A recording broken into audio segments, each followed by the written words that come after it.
Hello guys, what's up?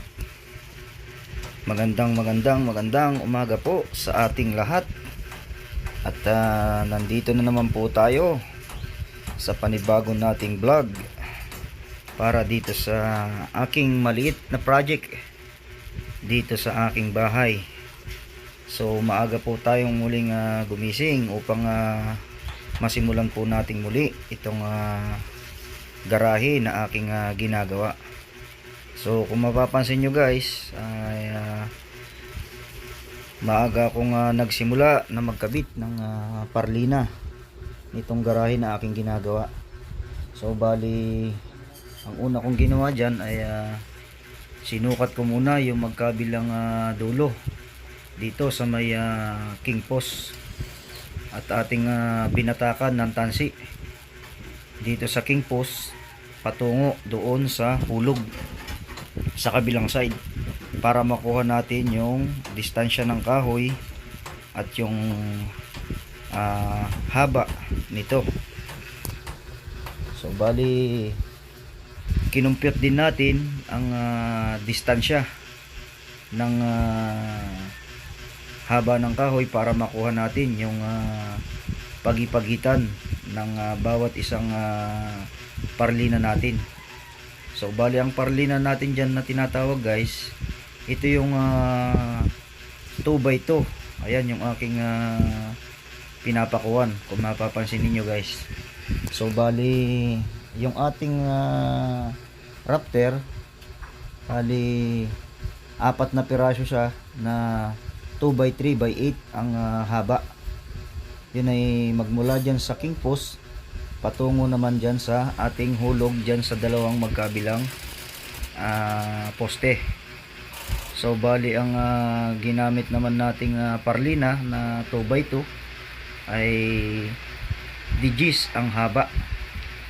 So bali, dinivide ko lamang siya sa 5 piraso. So ang nilabasan niya ay 53 cm. Ayan, 53 cm ang bawat pagitan ng parlina natin. Ayan. So bali, ang ating diskarte sa paggawa, para hindi bumitak yung ating kahoy na pinapakuan, so bali ginagamitan ko siya ng impact drill. So ang gamit nating pako ay D4 kasi ang sukat ng kahoy natin ay 2. Kaya dapat ang lubog ng pako ay 2 din para hindi siya basta mabunot ng malakas na hangin or kung may bagyo. Ayan. So bali, itong tinatapakan ko na ito guys ay ating babatakan din ng tansi or letting. Magmula dyan papunta doon sa ating hulog doon sa may poste. Yan, dyan sa kabila na yan. Babatakan natin ng tansi yan, at yung lalagpas na parlina doon sa tansi ay yun naman guys ang ating puputulin. Sapagkat yung puputulin nating mga parlina na yan ay yan naman ang ating pagkakabitan ng ating fascia board or parlina. Yan. Ang sukat nga pala guys ng parlina ng fascia board o sanipa na ating gagamitin dyan ay 1/8x8. Yan. At dito naman guys sa yan, dyan kung mapapansin nyo itong aking tinutungtungan, lalagyan din natin yan guys ng sanipa kasi maglalagay tayo dyan ng gutter para umulan man ng malakas, hindi tutulo doon sa kabilang bakod yung tubig na manggagaling dito sa ating yero. At sisiguraduhin naman natin na yung ating gutter ay nakatapat dyan mismo sa loob ng ating bakuran para hindi tayo makaperwisyo ng ating kapitbahay. Yan. So bali guys, lalagyan din natin ito ng side flashing para magandang tingnan ang ating ginagawang garahe. Ayan. Bali ang hirap nga lang gumawa sapagkat mag-isa ko lamang na gumagawa. Yan. So bali guys, pang-apat na umaga na natin itong ginagawa. Tuwing alas 6 ng umaga hanggang alas 7:30 ng umaga. And then pagkayari nito guys ay tayo ay nag-aalmusal na at tayo ay maliligo at tayo naman ay papasok ng alas 8 doon sa ating bahay na ginagawa ng aking bayaw. Yan.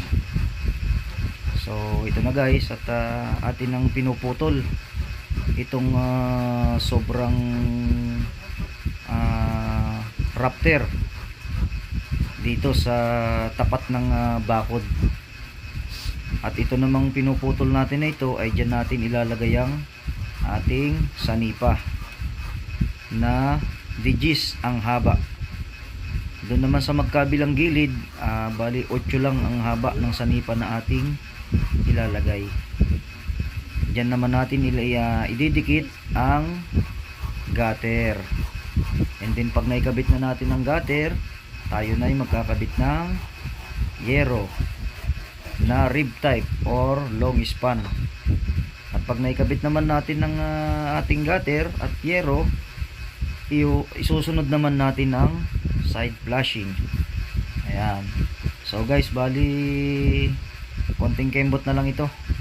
At bukas ay atin nang ikakabit ang mga sanepa para masimulan na rin natin ikabit ang gutter at ang yero. Ayan. So magandang umaga po sa ating lahat at maraming pong salamat muli sa mga kaibigan natin at mga sumusuporta sa panunod ng ating mga video. At siya nga pala guys, sana paki-subscribe nyo naman po ang aking YouTube channel, Jeric Kalinog. Ayan. So bali guys, marami na po kasing ads yung aking mga video tutorial doon sa aking YouTube channel. Huwag nyo na lamang pong i-skip guys at para makatulong naman po kayo sa akin ng kaunti. Ayan. Maraming pong salamat sa inyong lahat guys.